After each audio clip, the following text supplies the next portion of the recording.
This is the story of the Jewish people. When things are good, so they're good. No problem. No problem. When things are bad, we start to kvetch, right? And then sometimes we kvetch really bad and get into trouble, right? So we just got the Torah. We just got the Torah, right? We're talking about the biggest revelation in time. And they said, oh man, we have nothing to eat. There's no good food in the desert. I mean, they didn't bring the restaurants along with them. You know? So they start fetching. So this is where God blesses the Jewish people with manna, Manna. right? And the unique thing about the manna was that it was like low. It looked like a little cake or something, but it tasted like anything you wanted it to taste like. Wow. So if you like mac and cheese, it tastes like mac. If you like to have a good steak, you would like a steak. And if you wanted the last piece, chocolate, that's it. Chocolate, right? Okay. Now, the thing was that throughout the 40 years in the desert, they had this manna, right? It was the bread of God, right? And right at the beginning, there's something very interesting. Not people even know this, but God told Moses at the first time, take some of this manna and put it in a jar and seal it. Now, and put it aside. How long did manna last?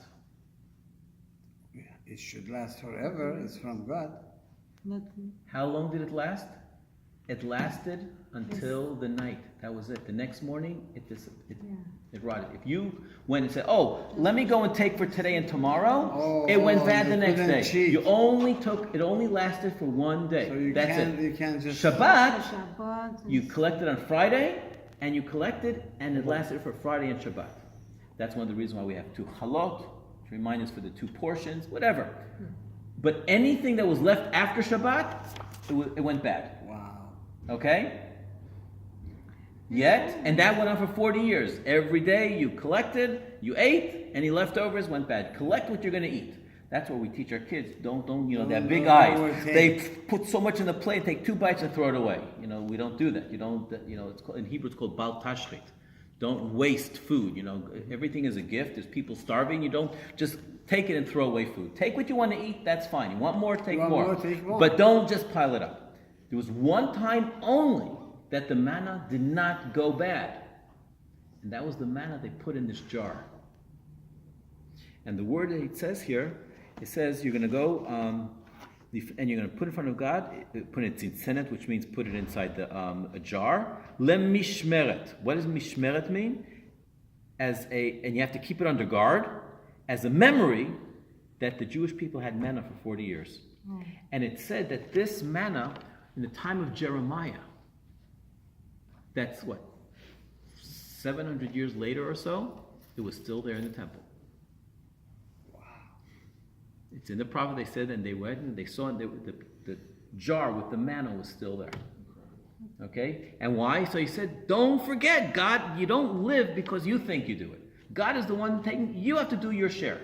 You have to work, you have to be kind, you have to give charity, you have to be part, but it's not you. It's a blessing from God.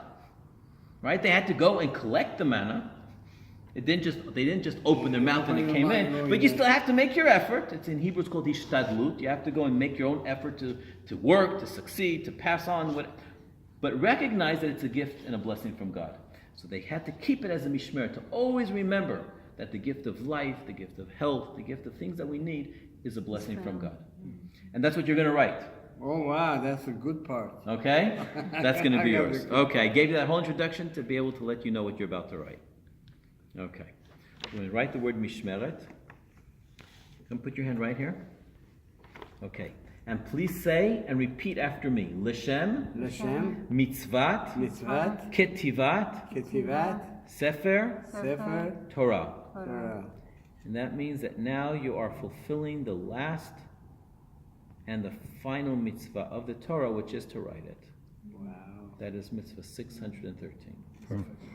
Wow. Okay, now hold on. We'll take one more picture with one of the. I got a whole We bunch. have to look. No. Okay, first look down, then we'll look up. down. Okay. I know, I got the looking down Okay, one. now look up.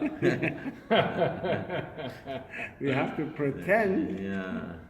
I'll send them all to you. Mazal tov. You went off.